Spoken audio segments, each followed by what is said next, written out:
Good afternoon. I'd like to welcome you to this EA workshop coming to you from the Intensive English Language Institute at Flinders University, where the weather is pretty dreary. So what I'm going to do is I'm going to share my PowerPoint with you, and Michaela and I, my co-presenter, are going to sort of run you through some ideas about community involvement. So bear with me. I'm just going to share my screen. Excuse me.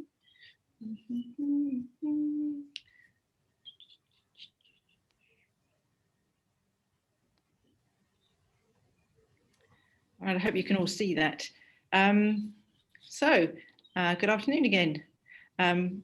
Our workshop is entitled Avenues for Community Involvement for Students, and it's presented by myself, Ruth Gilbert, and Michaela, who you can probably see there waving.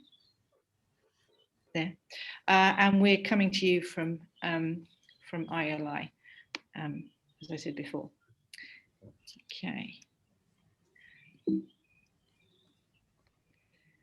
So the aim of this workshop is to explore ways in which learners can interact successfully with the wider community. We'll be looking at sort of two aspects of that, how learners can interact with the community as individuals, mostly volunteer work, and as a class involving language learning activities. And we'll also give some options for distance learners and how you can adapt some of these ideas for them.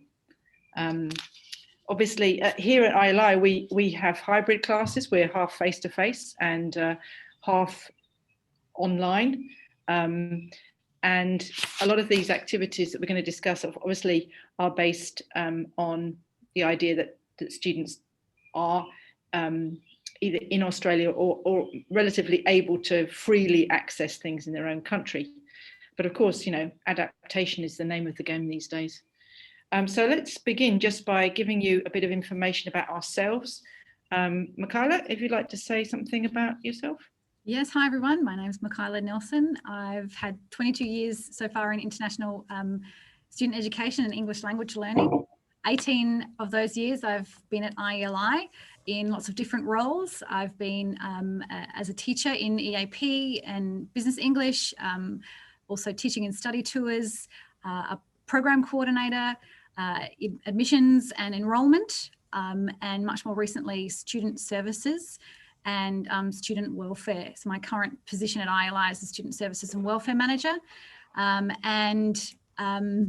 As part of my student services role over the last 5 or so years, that has also included volunteering and job seeking support for students.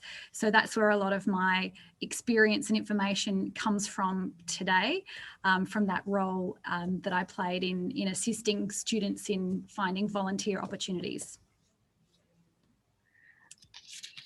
Thank you, Michaela. My name's Ruth Gilbert. I've had 32 years in international student education. I started obviously very young indeed. And I've had 22 years working at ILI, and in that time I've worked in the general English program, the academic program. I've worked on study tours and developed them. I've been a subject coordinator and I've developed programs. Currently I'm a general English and academic teacher, and I'm working on developing programs, and I've also spent 9 years as an IELTS examiner.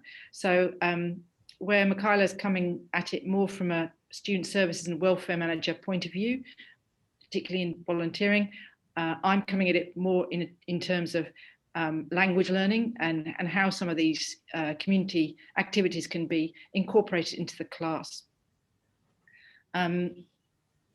So let's have a quick look at the outline of how this workshop is going to develop. We're going to start off with a bit of background and talk about why we chose to talk about this topic. We're going to look at the benefits for students, both as individuals and for the learning environment.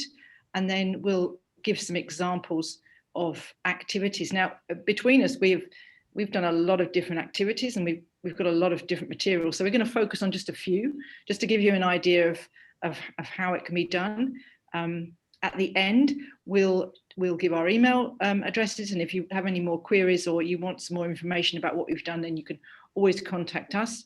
We're going to ask you some questions every now and then, but we're asking that you respond in the chat column, just to save on the whole confusion of people talking at the same time. We're also going to mention something about distance learners and how they can be involved in their own community and in ours, so by proxy, but obviously that is a work in progress. And then at the end, we'll talk about, we'll give you an opportunity to ask questions and ask you for your own experiences in this area. So if at any time you do have a question, just put your question in the chat, we'll monitor that and hopefully get back to you. So why have we chosen this topic? Why community involvement? Well, I think obviously as educators, we're looking to innovate and try different activities and extend our classroom beyond the actual classroom. But I think this picture that you can see on the slide really gives a really good indication of why community involvement is such a valuable tool in the toolbox of anyone dealing with international students. Because look how entertained and how much these students seem to be enjoying themselves as they. I think this is, Michaela, this is conservation. This is the Glandor Community Centre Community Garden. So they're volunteering with the community garden coordinator. They were planting, they were pulling out weeds, they were creating worm farms, and they had a fantastic time. We can see, both sides, both the international students and the volunteer themselves seem to be having a great time. Also, we want to talk about, reintegrating after COVID, because a lot of people, we've been very lucky in Adelaide, but a lot of people have been in lockdown and unable to even get out into the community at all. And we want to talk about reintroducing people into that kind of environment. Just a definition of terms, what do we mean by community involvement? Well, really, we're talking about visiting organisations or businesses within the community, and where possible, getting students involved. Now, this might be during class time, or it might be out of class time. It's about volunteering, and it might be hosted, just where they go on their own and they're coordinating with the manager, or teacher guided visits and tours of facilities. We'll talk about both different kinds here, but obviously, as I said before, as we can see from this picture, it's a win-win experience, because both sides get a lot of benefit from it. Now, we're going to talk about this from two different sides, as I said before, the individual and the class. And so Michaela's going to say a few words about our two different approaches. So in my role as the volunteer support coordinator, I come at the activities from a very different approach.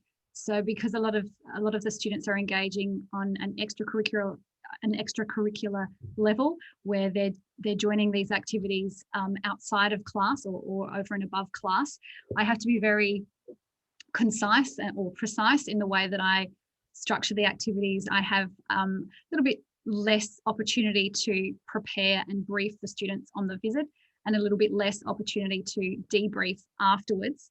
And in that respect, a little bit less opportunity to focus on language structures. So when students involve, from my perspective, it's really focused on their general well-being and increasing and enriching their experiences in Adelaide and in using and applying the language they're learning in class. So really on that individual developmental level.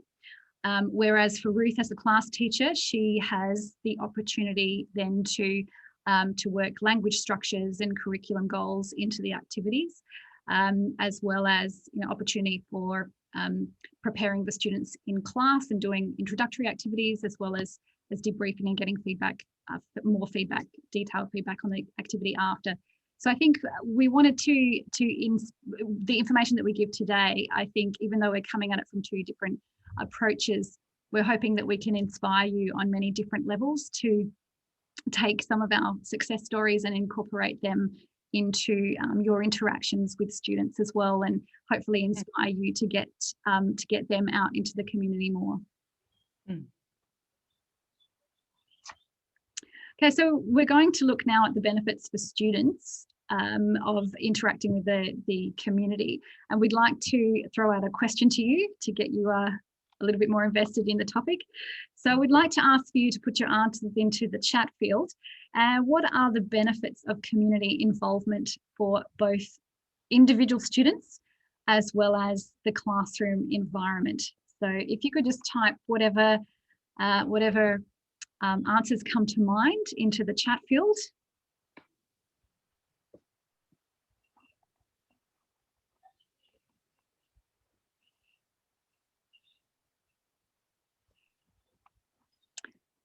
Donna says make connections. Yep. Ella says networking.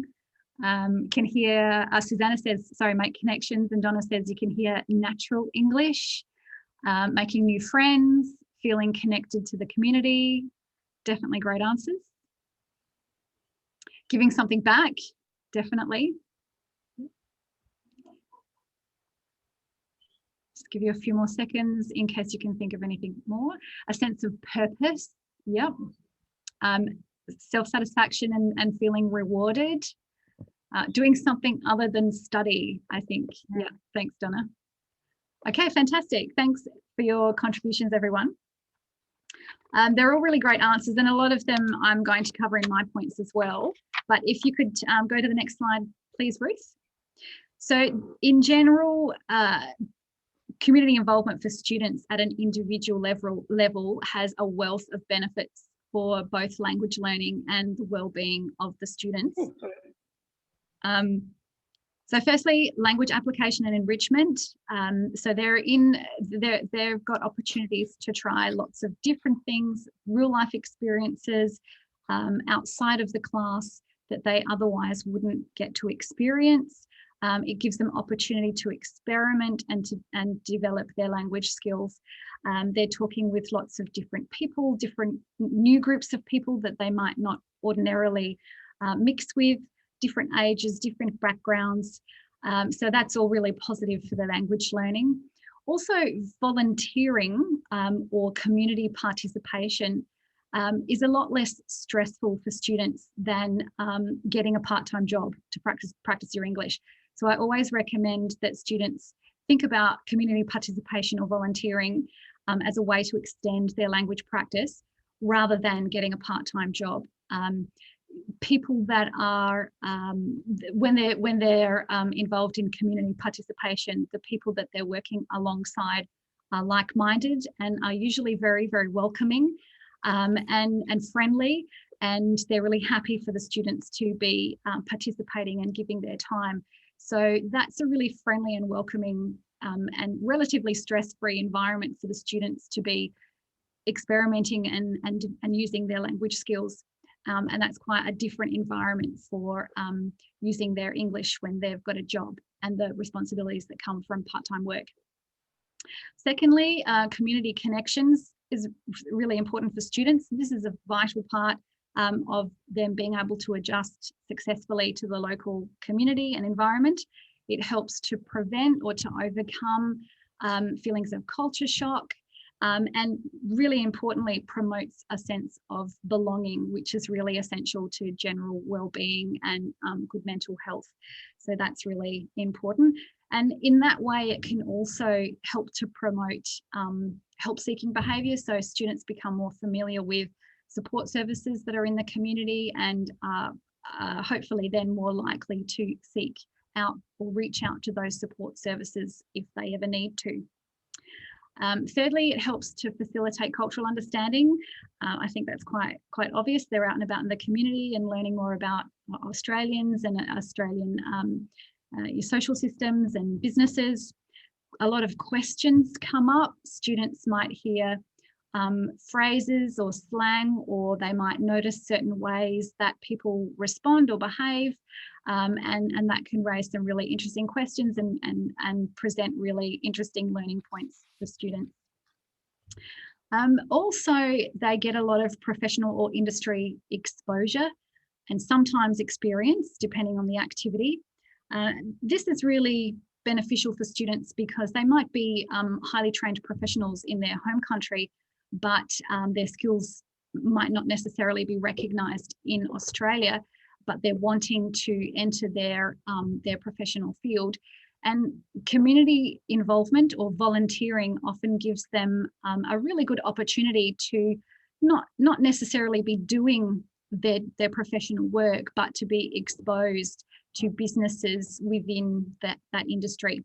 A really good example of this is in aged care and nurses. We see a lot of nurses coming through our school, as you might as well, or students that are going to be studying nursing at university. Contact with aged care facilities, even though they're volunteering in a social capacity where they might just be chatting with residents, they're able to meet professional health staff, and they're able to see what it's like to be in an aged care facility and talk to residents and learn about the healthcare system. So all of that kind of exposure is really beneficial for students that are just starting out on their learning journey in Australia. Students going into social work or other health professions, this is a really beneficial way to get them exposure within their industries as well. The last 2 points, confidence and self-satisfaction. So getting students out about in the community and participating gives them a huge boost in confidence. Students will often comment that they are really nervous about going along and participating. They're not sure what to expect. They're not sure if anyone's going to understand what they're saying, but they're always really positive feedback afterwards, and they were always really grateful that they had that opportunity despite their initial nerves.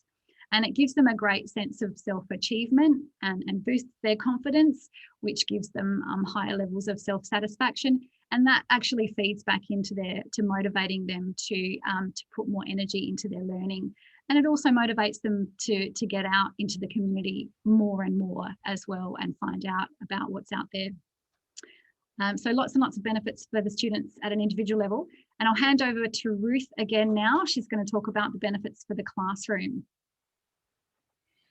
All right, so obviously a lot of these things also apply for the classroom about self-satisfaction and confidence, but I think it's worth mentioning that the community involvement gives a real life relevance to a lot of this. I mean, the classroom can seem to be almost a rarefied environment, but once they get out into the community and actually, seeing and hearing and all that sort of sensory experience, it gives them a real life relevance, things that might be important and useful to them in their life, not just onshore students, but offshore students as well. And with relevance often comes increased motivation. Now, they really want to learn because they have a reason for doing so. It also encourages them to further their experience outside the classroom. They might go from the classroom activity into volunteering and get the benefits, the sort of knock-on benefits effect. It's a rich source of information about current issues. And when I give you some examples later on, you'll see exactly how that is. But also a lot of sources of information relevant to the activity are available online. One of the activities that we did recently with my general English class was to go to the Surf Lifesaving Club down in Brighton here in Adelaide. And there's an enormous amount of video and reading material available from these organisations online about water safety and that kind of beach activities, all those issues involved with being on the beach that people can use in the classroom as well. So great source of information relevant to the activity. And of course, the topics allow practice of all the language skills, reading, writing, speaking, listening. They can all be involved in the preparation and the debrief and the actual experience itself. So incredibly useful for students.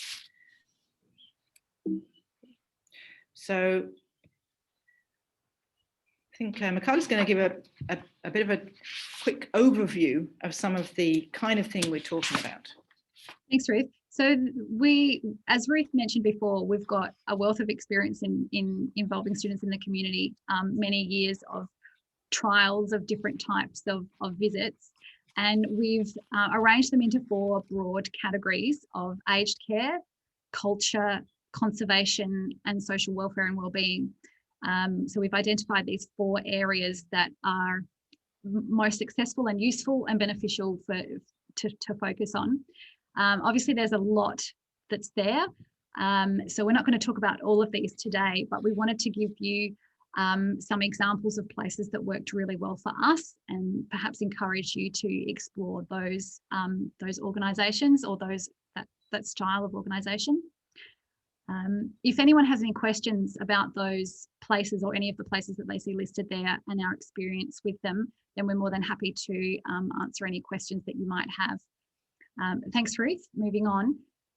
For the purpose of today's workshop, we're going to focus on 2 of those 4 areas, aged care and social welfare.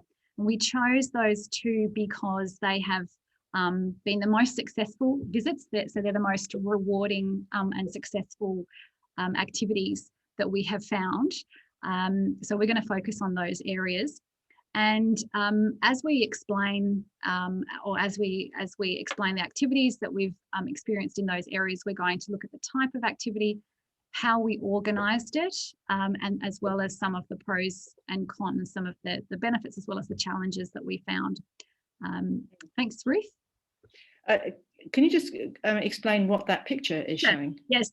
So this is actually a picture from some conservation work that students did through Conservation Volunteers Australia, which is a great organisation for students to get involved in, and they're measuring wombat holes. So that was something that was really interesting that the students enjoyed. Okay, so this is a bit of a broad summary of aged care activities that we've carried out. Ruth's going to look at the class visit. I'll leave her to talk about that as the class teacher.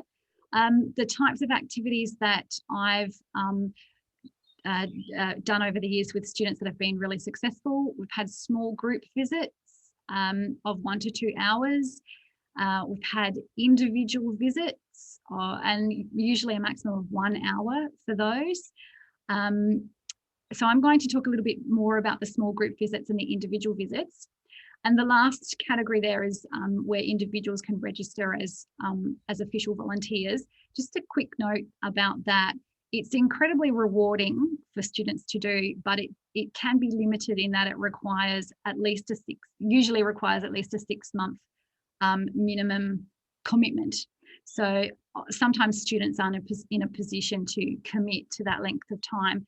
But it's a really great opportunity, particularly for students in EAP who will then be going on to nursing or social work and have invested a number of years in their education here, or particularly not necessarily right now because it probably wouldn't be permitted due to COVID, but hopefully over the coming months and years, that's an opportunity for students to get involved into again. But I'm going to focus now, thanks Ruth, on the individual visits. So this is an example of some of the focus points of the visits that I've arranged. So I get students to do a bit of an armchair travel style activity where I liaise with the lifestyle staff at aged care facilities, and I pitch it as an armchair travel. So students can come and share their culture, their country, and of course their family and hometown. They take with them photos and mementos or any objects they have. If students can take along something physical or tactile, that's always a really good focus point for their talk. Also, if they have any special talents, I will always ask them if they can play an instrument or sing or demonstrate any kind of traditional art or craft. And that's always a really great icebreaker and a really great way to to get the students and the residents more at ease so that the conversation flows better. Another style of individual visit that has worked well, that could also translate to a class style activity, is where students have taken a graded reader along to a visit, and they've read a couple of chapters of a graded reader to a resident, and the resident will often give them pronunciation tips. And then after they've read a couple of chapters, they will have a chat. And that's been really successful. That requires the teacher a little bit of input from the teacher to make on their reader choice, and also in their presentation as well. But that's a fun activity. So the individual visits is probably the most successful style of community involvement that I've experienced over and above all of the other activities. The feedback from the aged care visits is always incredibly positive, and it's a massive confidence booster for students as well, and they always find it interesting. Another type of activity is a small group visit, and this can be done on 2 different levels. In the picture here, this is an example of where I do a monocultural group presentation. So these are students from Colombia, and they each present something different about their country or culture. You can also do it by region if you don't have students from exactly the same country. And if you have a completely multicultural group, then you could focus instead on some kind of festival or special event. So for example, one thing that I do every year is to organise a Christmas around the world aged care visit, where we go and we talk about how different people celebrate Christmas, or another important celebration if you don't celebrate Christmas in your culture. We sing Christmas carols, and then we make trifle and eat trifle together, and that's always a really fun activity. So either having that monocultural presentation or some other kind of multicultural focus point for a small group visit works really well. Thanks, Ruth. So why do the aged care visits work so well? Then it's mutually beneficial. So the residents get a lot out of the visits, as well as the students. And when you've got that mutual benefit, it's always easier to liaise and arrange and continue as well, because you're both getting the benefits from it. And I think also a lot of our students are coming from cultures where they're very close to their grandparents. Perhaps they've been raised by their grandparents. And so going into the aged care environments and interacting with residents reminds them of their family members. And that's a really special experience for them. And retired and residents in the aged care facilities, they have a lot of time on their hands. So they're a really captive audience, and it's lovely. They have a lifetime of experience and interesting stories to share with the students, and they're very patient as well. So they're actually really invested and interested in listening to what the students have to say, and the students feel valued and listened to. There's not the same time constraints or pressure for a quick language exchange that you would get in other types of social situations. So there's that genuine interest and gratitude from the aged care citizens, aged care residents. Thanks, Ruth. So some tips for organising aged care visits. You do need to invest a bit of time and effort into preparations.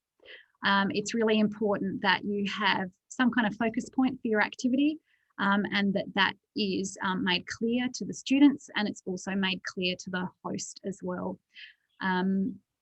Obviously, the more advanced language students are more prepared to say things impromptu or on the fly, and they often have a bit more confidence. The lower level students need a little bit more assistance with what they're going to talk about, and ideas for things that the residents might be interested in hearing about. You need to make sure that your directions and your transport directions are really clear. You don't want students to get stressed on their way to the activity, because they're probably going to be a bit nervous about talking with the residents. You want to make sure that getting there goes as smoothly as possible. And it's really important to brief the host of the activity. If you're sending the students by themselves, it's really important to make sure that the host, that you're on the same page as the lifestyle staff in terms of the expectations and the outcomes for the visit as well, and how many potential issues can be managed. And that comes with experience. The more you do it, the more you can preempt the things that might be a challenge. So some of the challenges are miscommunication. Some of the residents might have hearing or speech difficulties, and sometimes the students will have pronunciation, really thick accents or pronunciation difficulties.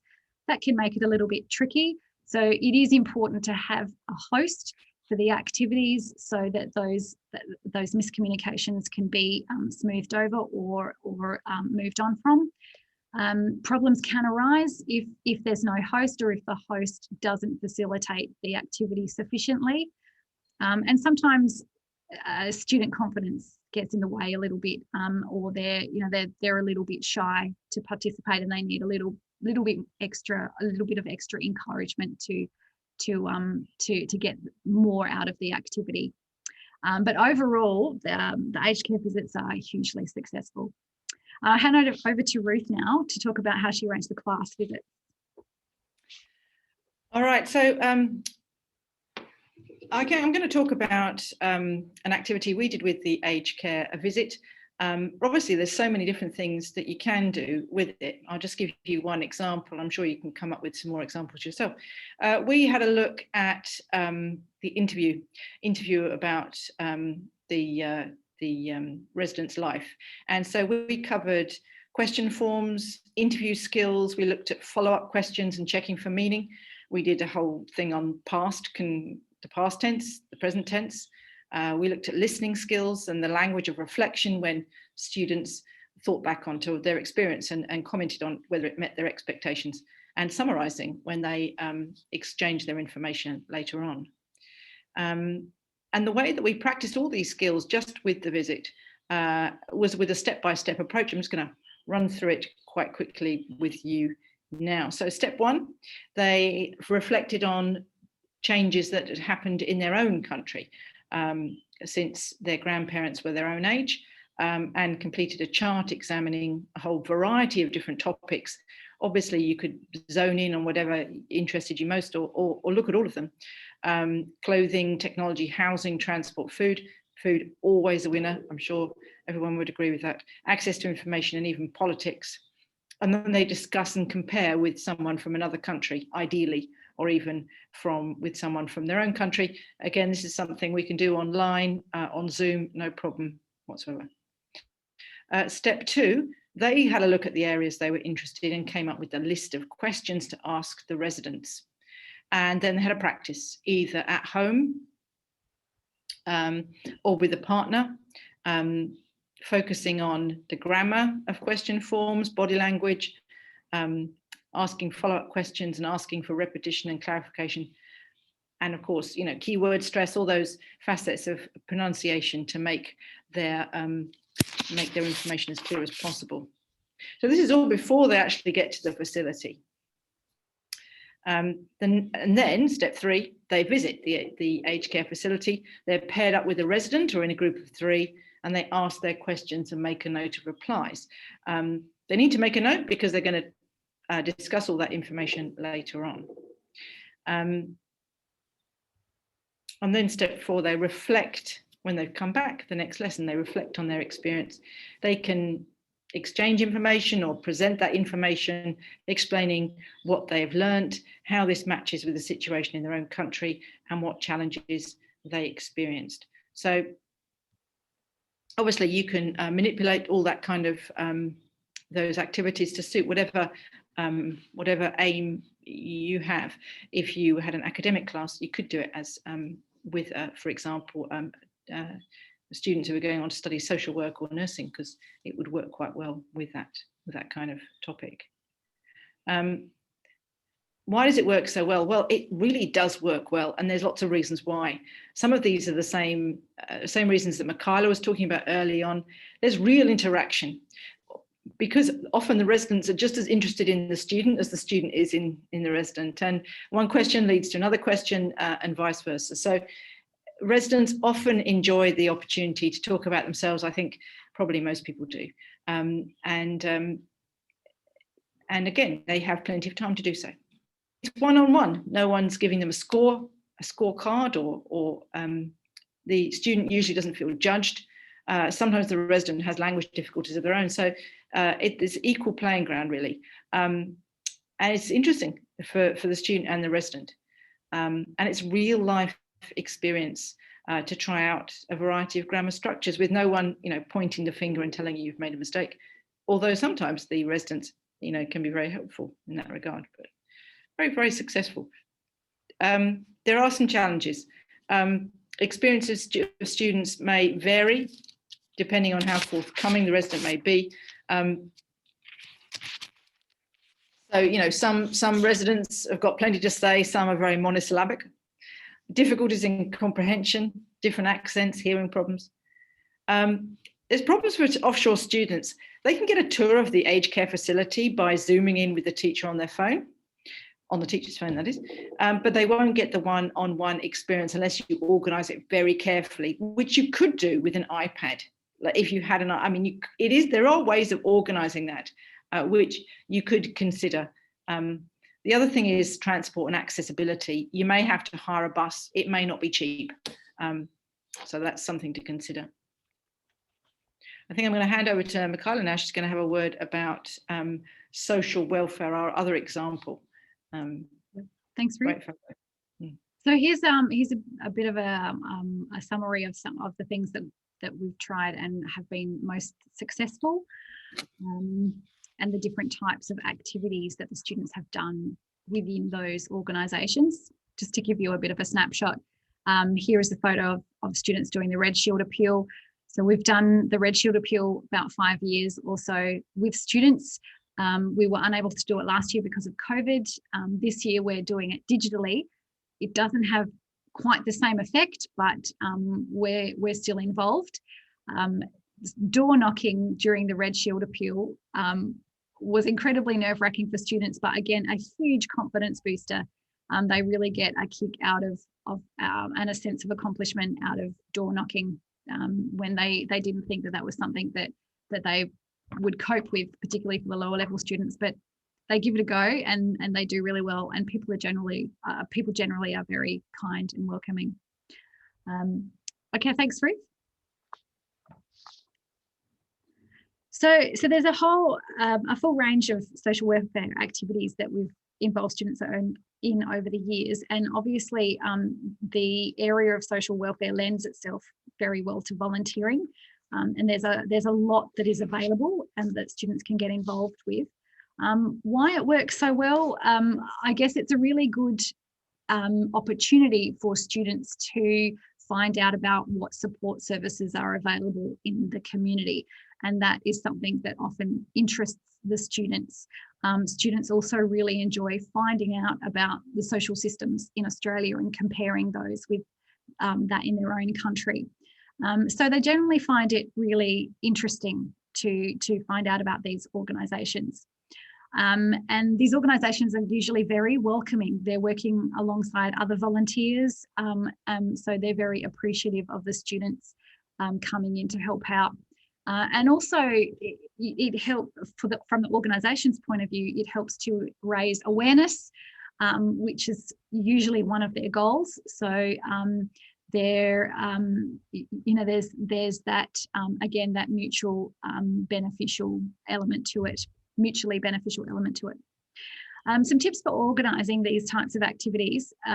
It really does require a bit of an investment into forming a working relationship with a particular organisation.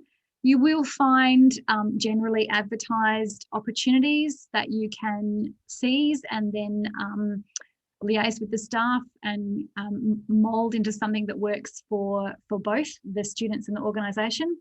But it is best if you can invest a little bit of time and energy into forming those connections and cultivating those relationships. The outcomes are far greater in that case. So it's really good to make that investment. Again, you need to prepare the students well. They need to understand what the organisation is about, why you've chosen that organisation, and what they're going to be doing. And it's also, because of the nature of what they're doing, it's also really good to have a debrief after, to get feedback on the activity and see if their perceptions going into the activity were different coming after the activity as well. Some of the challenges are timing. Often the timing doesn't suit, or you're a little bit limited with options.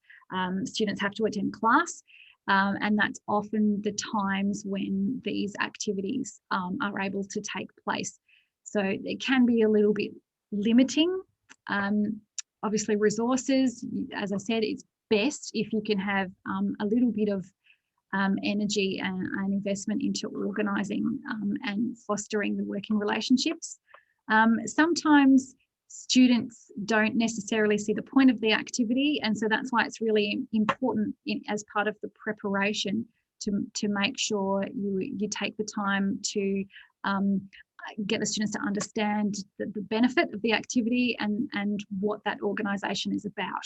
And it really makes the students more invested in the activity, and it really helps to create a better outcome as well.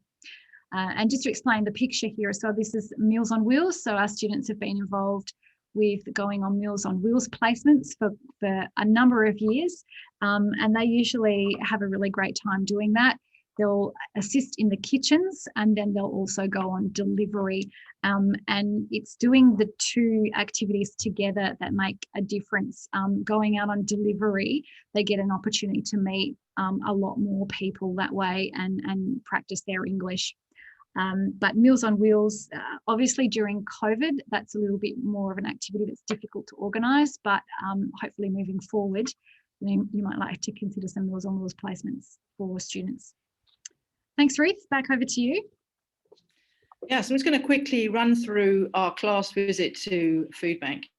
A particularly useful and rewarding, successful activity that we've done a number of times. Currently, our general English programme has a project week every 5 weeks for the slightly higher levels. And they focus on going to some kind of organisation or having a speaker, and they have a whole week of activities surrounding that.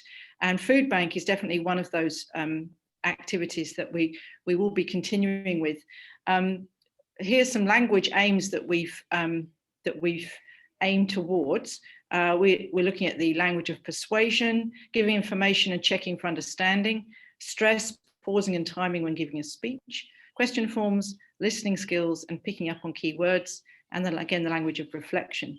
Now this is quite a long process, and obviously you can cut it down and choose to put things in or take them out, but there's so many things that you can do in the lead up to the actual visit, and then you've got the visit itself. Now, I remember when I first went to FOODBANK, I was concerned that we seemed to be sort of taking advantage of their goodwill to use it as a classroom activity. But the coordinator of school visits made it very clear that one of their primary aims is word of mouth communication about what they do and why they do it.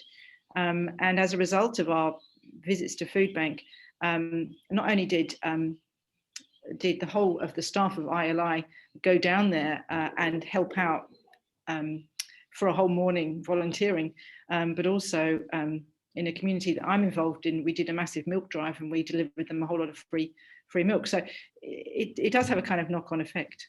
The procedure that we went through when we were doing this was we began with a handout about food and hunger, which asked general questions about the problem of hunger in Australia, in their country, and globally. Now, generally, we found that students had really no idea of the extent of the problem of hunger in Australia. And for that reason, the next step is a jigsaw reading where they have different information sheets and about Australia and hunger and FOODBANK, and they use this to answer questions and from their own information and from the information of other students, kind of group activity. Then they start a food drive. So the idea is that they write a speech asking other students, this was pre-COVID, this activity, asking other students to donate food to the campaign. And then when we went to FOODBANK, we delivered all that food. They had to write a speech explaining the work of FOODBANK to other classes, which was a very, very interesting activity because they had to use simple language. This was a high-level class trying to use simple language to communicate some main ideas. Obviously, they had to write the speech and practice with their grammar, sentence structure, and register. Then they had to practice the pronunciation of their speech, particularly with keyword stress, pausing, pronunciation of unfamiliar words. And they gave the speech to their own class so that they can get some feedback.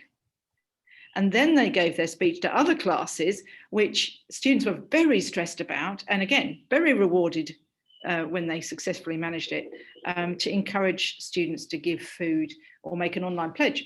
They also had to direct students to the FOODBANK web page and answer any additional questions. Then we had the visit. If they go in the morning, they may have the chance to help out and actually do some work for FOODBANK. In the afternoon, they get a whole PowerPoint presentation and a tour. Online students can meet students online. If they're online, the teacher can meet the students there and Zoom via their mobile phone, so that they get the whole tour. And then finally, here's some pictures of the students here. They found the warehouse particularly interesting. They weren't really anticipating that. Students, there's the food that they brought with them. Students really enjoyed this activity. I think everyone was very surprised about the extent of the problem of hunger in Australia. It's a kind of hidden problem. And I think with a lot of these activities in the community, students are kind of surprised that there's a need for the kind of facilities available, because it seems like such a rich country often compared to their own. But even I was surprised by what a serious problem hunger is in Australia. So when they do their reflection, they're often surprised at what they expected was not what they encountered. And then, of course, they can make a report and write a letter of thanks. I mean, there's so many things they can do as a kind of follow-up activity, but they really do find the experience to be unexpected. And that's true of a lot of these activities. We also, a couple of weeks ago, we visited a recycling centre. And I think it's surprising how interesting it is. Even when you think you know about it, just going there, being on the ground, listening to native speakers, and trying to understand what they're saying is very rewarding.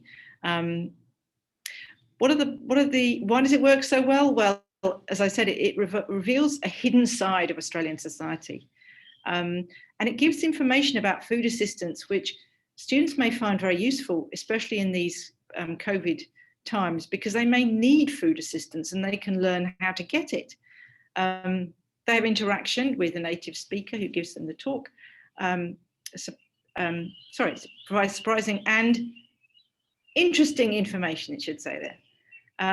The PowerPoint talk they give allows lecture practice. I had students note-taking there, and you could write a summary from that. And because they've had so much preparation before they go, they find the information, the language is relatively straightforward. We've pre-taught words like, hamper, and, we explained about free breakfast program, and campaign, and the charity involvement, all that kind of thing. And of course, it allows students to think about possible volunteer work. Volunteer work for FOODBANK is very rewarding, and get to meet other volunteers as well. So very successful. Of course, there are some challenges. Offshore students might have problems zooming in and may struggle to find it relevant. And they, obviously they won't be able to do the FOODBANK campaign speech either. So that is something that you'd have to think through, because this activity was done, the last time it was done was pre-COVID. Volunteer works in the morning, and that may not fit in with class times, and students may not interpret it as an actual English class, although actually in our experience, that's never been a problem. Students have never complained that they would prefer to spend the time in class. Now, in terms of distance learners, a quick word about that. The picture here, we're at the recycling plant. We can't see it here in the picture, but one of the teachers had the offshore students on Zoom and was showing them everything, like, sort of swirling them in and out. They can do all the lead activity in the same way, and they can zoom in on the actual meeting. But again, this is a work in progress as we learn more and more about, technological solutions to people who are studying offshore. Wow. Okay, so it's about 25 past. We've got a quick, short period of time for questions or possibly experiences of members. If you'd like to share any activities or experiences that you found particularly useful or interesting or helpful, please share them with us in the chat, particularly questions, it'd be great.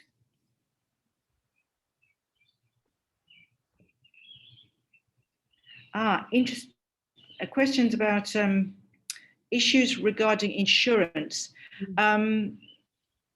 Usually, not really something. Yeah, usually the place that you visit would be covered, and they generally wouldn't be accepting visits unless they had the insurance to cover guests onto the facility. So that is something that sometimes you need to check, but it's not usually an issue, because most of those facilities, those types of facilities, will have insurance to cover guests, but they'll say they don't. For one possible scenario that we had a few weeks back was with the recycling plant. One plant had said no to a visit because they couldn't receive guests for insurance purposes, but then we found a few alternative recycling plants that were able to do so. Yeah.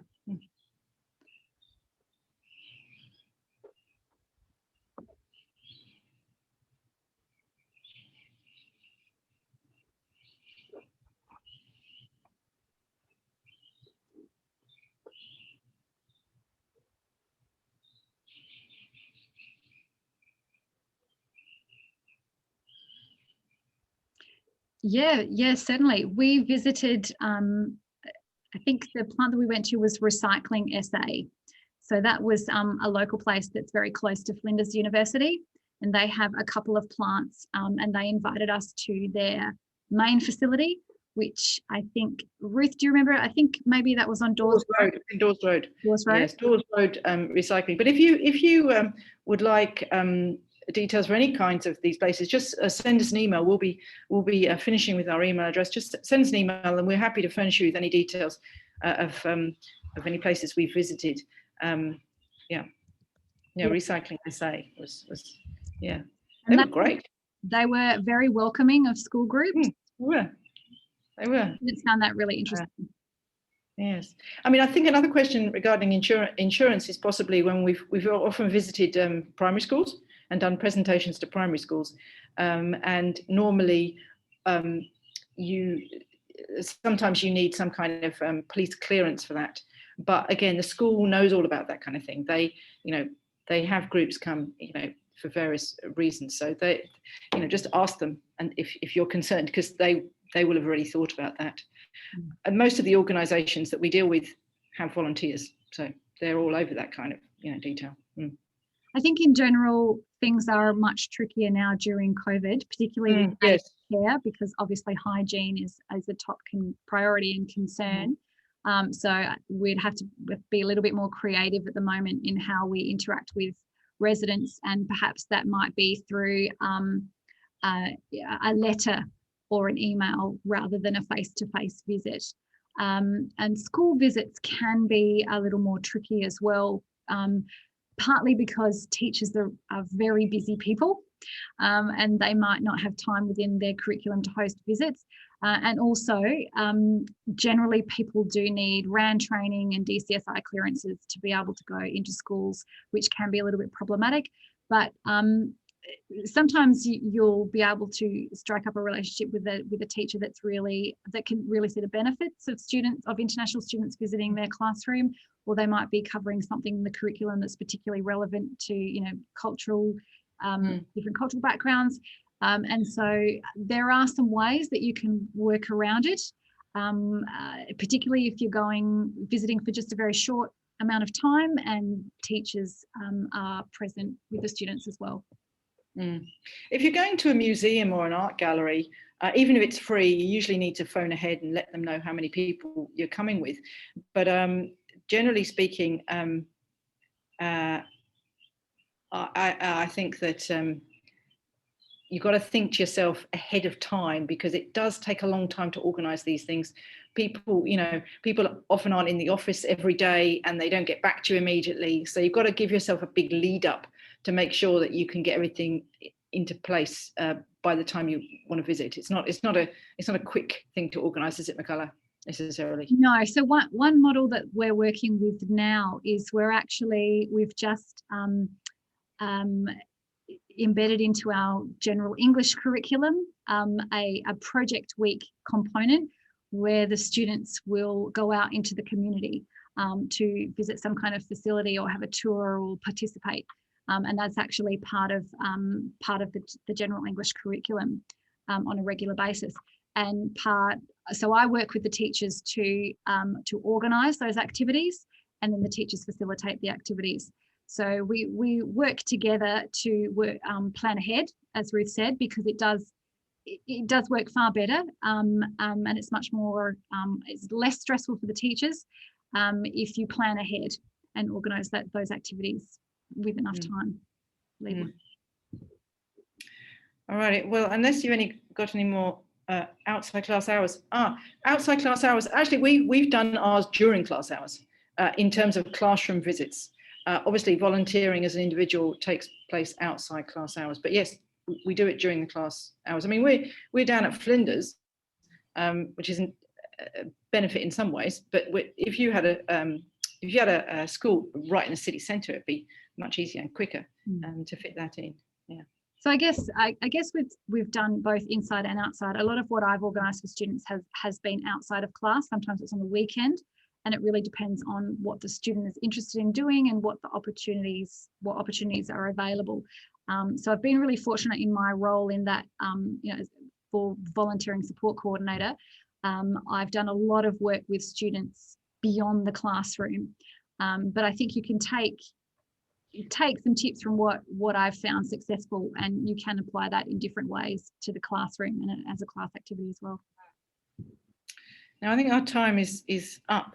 If you do have any further questions, or you'd like some more information or examples or anything like that, please get in touch with us, one or both, and we'll get back to you and give you any information, hopefully, that you need to know. Thanks very much for coming. Sorry, just before we sign off, there's somebody that's logged in as their Zoom name as Hope K, and we are taking attendance for PD points with English Australia. So yeah, just make sure we've got your full name if you would like us to take your attendance for your PD points. Okay. I'm sure that EA can also furnish you with our email addresses if you'd like to contact us, because I'm going to stop sharing my screen right now. Okay. So thank you very much, everyone. Thanks very much. Thanks, Michaela. Thank you, Ruth. Right, thank you. Thanks for coming.